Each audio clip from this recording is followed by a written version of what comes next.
Imagine waking up every morning in a land where the sun blazes down on endless golden sands, yet life thrives because of a single river that cuts through the desert like a ribbon of life.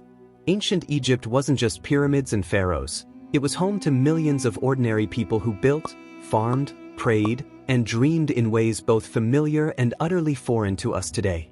But what did their daily lives actually look like? From the food they ate and the houses they built, to the secrets of their family life and the dangers lurking by the Nile, the story of everyday Egyptians reveals a world full of surprises, and a few mysteries that still puzzle historians.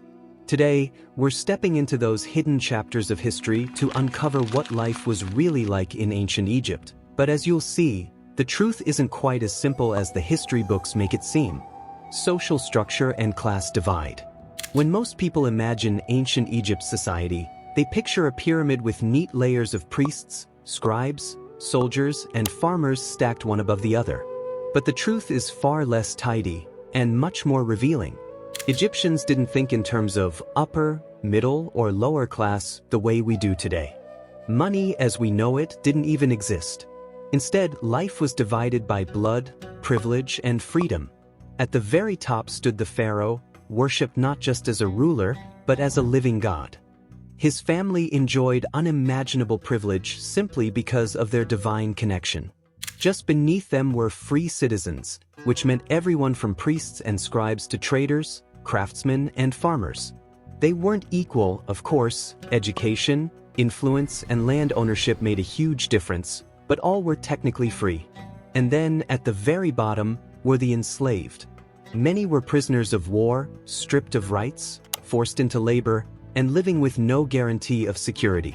For the majority of Egypt's population, though, daily life was tied to the land.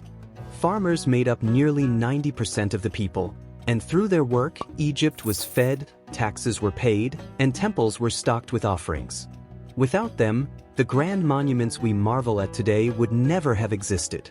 But farming in a desert sounds impossible, so how did they manage it? That answer lies with a river so powerful, the Egyptians built their entire world around it. The Nile and its lifeline role. At first glance, Egypt's endless deserts and scorching suns seem unfit for life. Yet the Nile, the world's longest river, made civilization possible.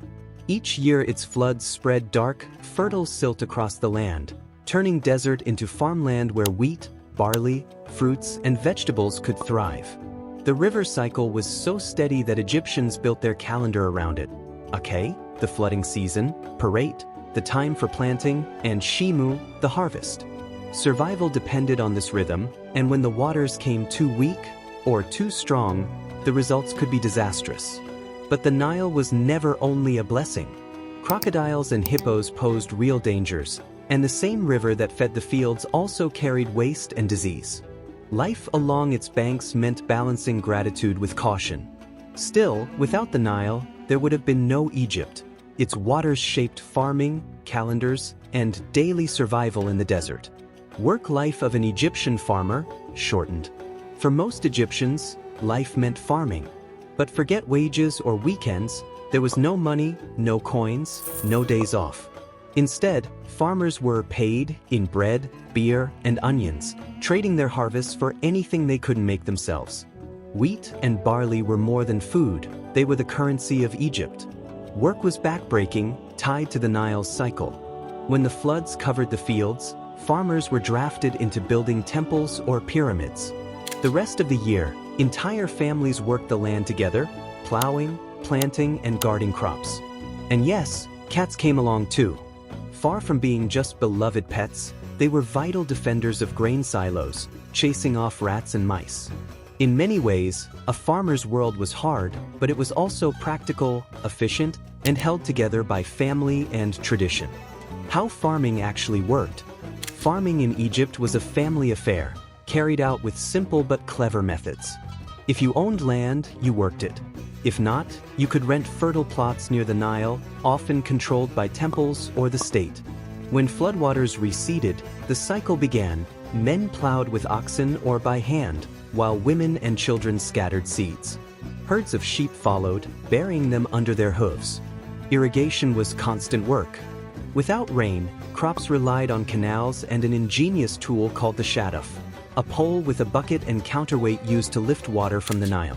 It was repetitive, but effective, and versions of it are still used in parts of the world today. Harvest was a race against time.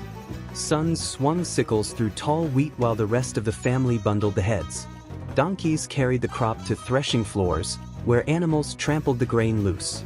Finally, winnowing tossed the harvest into the air, separating wheat from chaff.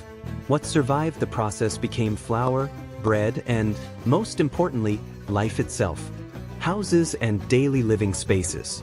Most Egyptians lived not in palaces, but in modest mud brick homes designed to survive the extremes of the desert.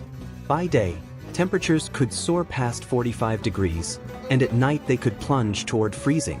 Builders adapted with clever tricks. Doors faced north to catch breezes, small windows let hot air escape, and reed canopies provided shade for work and play on the rooftops. Inside, space was simple, just 3 or 4 rooms. The first was for receiving guests and honoring the household god. Beyond it, a kitchen or storeroom, sometimes with a hidden cellar beneath the floor for food storage. Finally, a bedroom where the entire family slept together on mats laid across the ground. Furniture was scarce, since wood was rare and costly in a land without forests. Bathrooms, in the way we imagine them, didn't exist. Pots outside the house or the Nile itself served as toilets, while animals were kept in enclosures nearby.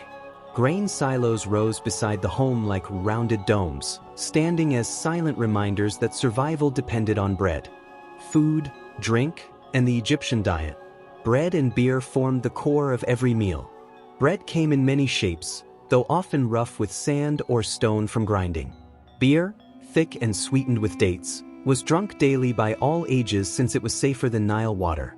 Farmers also grew onions, figs, lettuce, peas, and dates, giving meals some variety. Meat was scarce, but fish, ducks, and geese occasionally appeared on the table. Honey cakes, when available, were treasured.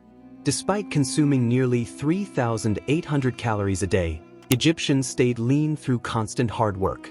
Food was not only sustenance but also at the heart of gatherings and festivals. Danger and the afterlife. Life expectancy was low, many never reached 40, and infant deaths were common. Disease spread easily, worsened by waste tossed into the Nile, while hippos, crocodiles, and accidents on farms or construction sites added to daily risks. Medicine offered little beyond herbs, remedies, and spells. Yet death was seen as a transition rather than an ending. Egyptians believed the soul lived on in the afterlife, where offerings eased the journey. Even the poor were laid to rest with small tokens of respect.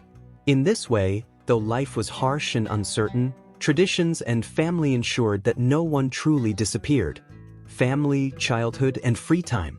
Egyptian households often held 3 generations under one roof, with life centered on work and family.